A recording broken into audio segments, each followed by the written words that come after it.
All right. So when we solve a right triangle, we are going to use some different techniques, all of which you know, but let's just remind you and make a list.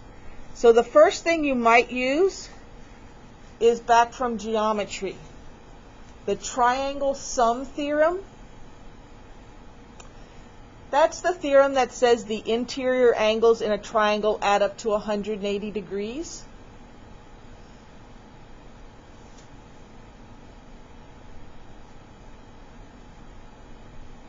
So whenever we know two angles in a triangle, we can use this theorem to find the third angle. It's probably the simplest component of everything we're going to do.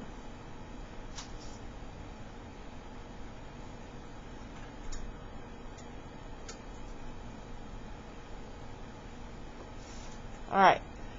The second skill that we might use is the Pythagorean theorem. Again, something you all know already. A squared plus b squared equals c squared.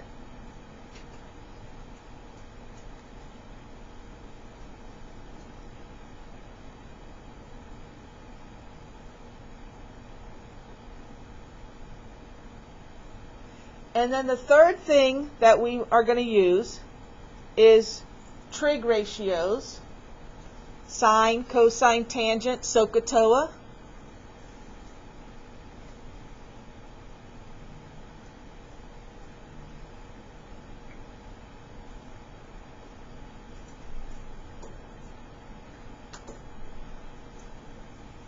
So this is just a matter of using facts and information that you already know, but putting it all together to find all the missing parts to the right triangle. All right.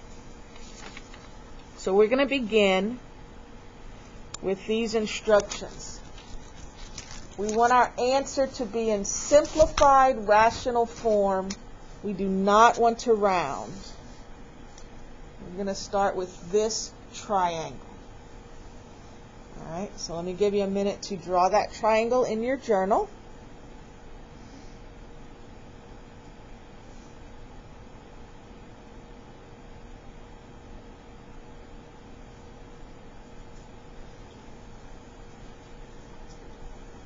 And let's talk a moment about how we label triangles. Because in math, we use tons of symbols, and the use of those symbols has to be clearly understood and used by everybody. So in mathematics, we agree that vertices of angles get labeled with capital letters. And then the side that's across gets the same lowercase letter. So if this is angle U here, then opposite, this is side U. And up here is angle V, so across from it is side V. This is angle W, and so across from there is side W. And so you need to use lowercase and capital letters consistently with the rules of math. You can't just be like, well, I would rather it be a lowercase letter. Okay, well, you don't get to pick that. Angles get capital letters, side lengths get lowercase letters. All right, so when I look at this triangle, the first thing I see is, oh, wait a minute, I can find the measure of angle W very easily. I know this is 90. I know this is 60. I know a triangle adds up to 180, right? So the triangle sum theorem says if you want to find the measure of angle W, you just take 180, because that's the sum of all the angles, subtract 90, and subtract 60.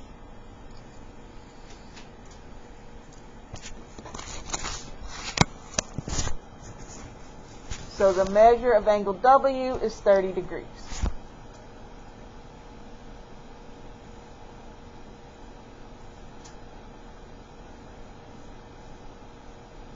All right. So now we've got all three angles. So now we've got to find these sides. Now, when you're finding sides, you might think about the Pythagorean theorem, but we only have one side in this case. So in this case, we can't do the Pythagorean theorem because you have to know two sides to do it. So we're going to have to go with trig ratios here. So the angle that I knew was 60 degrees. So I'm going to think of this as my theta, and I'm going to label everything in relation to the 60 degrees. So across from the 60 degrees is the opposite, OPP. Across from the right angle is the hypotenuse.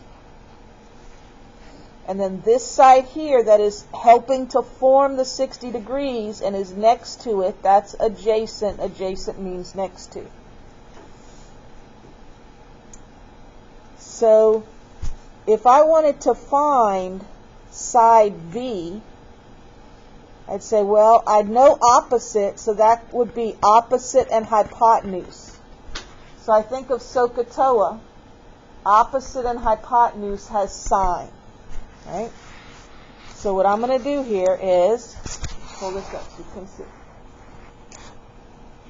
The sine of 60 degrees is equal to opposite over hypotenuse, right? This is my opposite. This is my hypotenuse. Opposite over hypotenuse. So I'm using a trig ratio.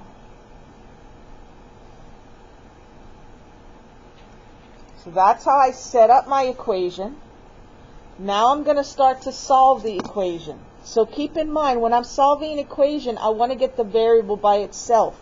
Well, right now that variable is stuck down in the denominator. So the first thing I want to do is get that out of the denominator. So if it's in the denominator, it is doing the operation of division. So I have to undo division with multiplication. So I'm going to multiply both sides by V. I'm sorry, that blue didn't show up very good. Let's try another color.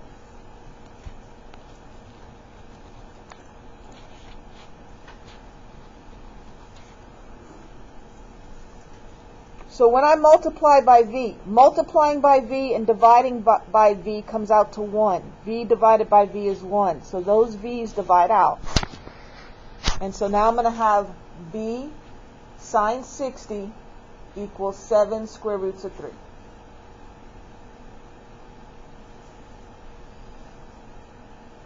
Now again, what am I doing? I'm solving an equation. When I solve an equation, I want to get the variable by itself. So I need to get rid of sine 60. This is V multiplied by sine 60. I get rid of multiplying by dividing. So I'm going to divide by sine 60 and divide by sine 60. You always do the same thing to both sides of an equation. That is nothing new. So sine 60 divided by sine 60 is 1. V times 1 is just V. So I come down with V equals 7 square roots of 3 over sine 60. Now, if this problem wanted me to give a decimal answer, I just type that into my calculator now, because I got V by itself. But it said to give a simplified rational form. It said do not round. So sine 60 is on the unit circle, right? So we should know that value by heart, by memory.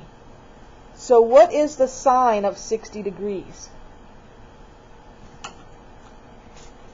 Look on your unit circle. Right? 60 degrees is up like this. The sine is very tall. So it's square root of 3 over 2. Right?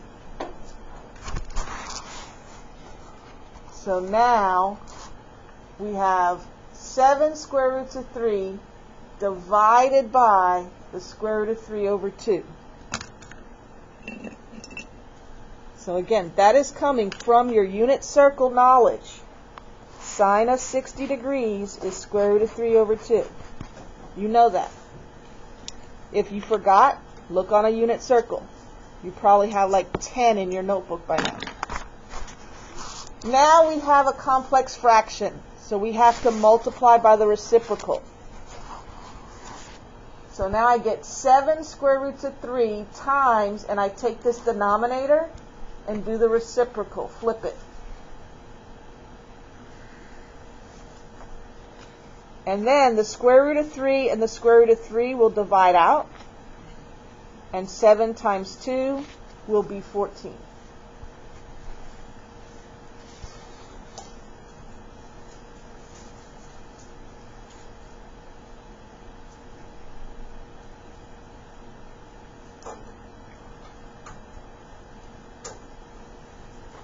Alright, so now let's look at my triangle here.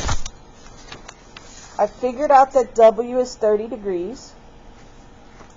And we figured out that V is 14. We still have to figure out side W. Okay? So I want to go back to information that they gave me. So I want to go back to using the 60 and using the 7 square roots of 3. So if I put W with this side, that's adjacent and opposite. So if I go to SOHCAHTOA, adjacent and opposite tells me to use tangent. So I'm going to set this up. Tangent of 60 degrees equals 7 square root of 3 over W. Why is it set up this way? Because this is opposite over adjacent. This is the TOA part of SOHCAHTOA. Tangent of your angle is equal to your opposite side divided by your adjacent side.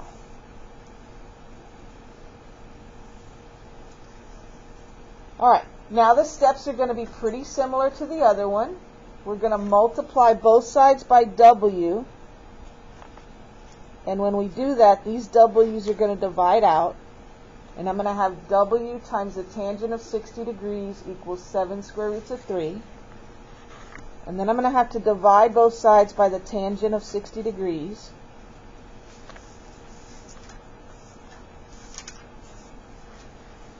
So now I'm going to have W equals 7 square roots of 3 divided by the tangent of 60 degrees.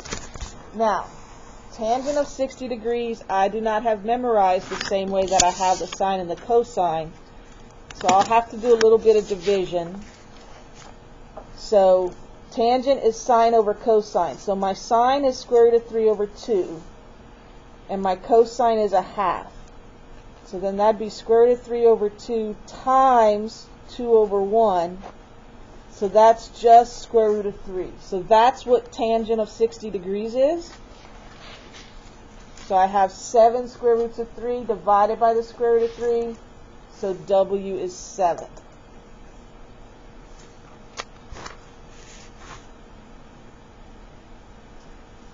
So now I'm going to come put that W on my triangle, and I'm going to make sure that everything makes sense. So again, this is not going to tell you for sure if you're right, but it will help you know if you're wrong. So remember, biggest side goes across from biggest angle. My biggest angle is 90. My biggest side is 14. My smallest angle is 30.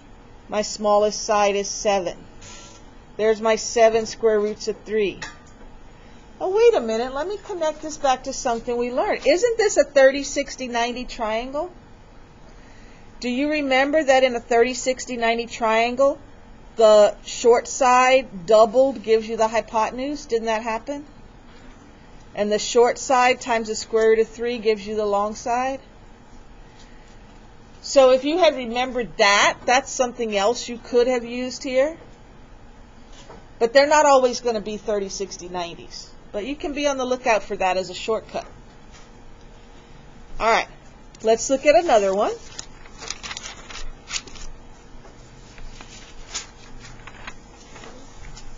Yes.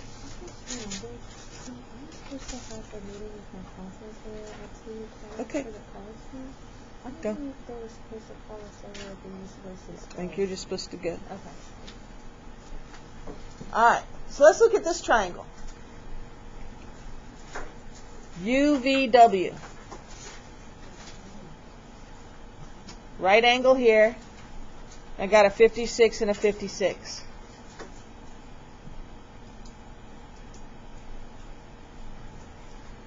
Could we do the Pythagorean theorem and get this guy over here? Yes, right? So you could do 56 squared plus 56 squared. You get a big number. And if you wanted a decimal answer, you could just divide that and get a decimal. But you don't want a decimal answer. You want to keep a radical. So you could say that isn't that 2 times 56 squared? And then if you take the square root of both sides, you get the square root of 2 times 56 squared. But this square root and this square undo each other. So you just get 56 square roots of 2. So you can get there with the Pythagorean theorem. But you may think, wait a minute.